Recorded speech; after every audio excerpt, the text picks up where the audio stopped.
মায়ের রান্নাঘর থেকে আমি রিয়া আবার এসে গেছি। পাস্তাটাকে গরম জলে সেদ্ধ করে নিয়ে তারপর তেল গরম করে বাঁধাকপি সব ভেজিটেবলসগুলো ভেজে নিয়ে এবং তার মধ্যে ডিমটা দিয়ে ভালো করে ভেজে নিতে হবে।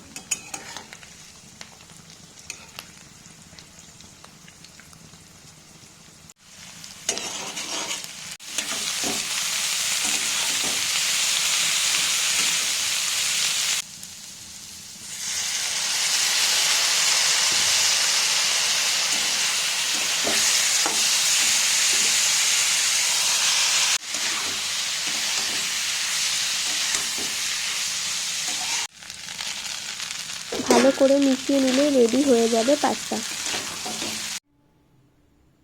ভালো লাগলে অবশ্যই সাবস্ক্রাইব করবেন, লাইক শেয়ার কমেন্ট করে সাথে থাকবেন যাতে নতুন ভিডিও তৈরি করতে আগ্রহী হই। টাটা।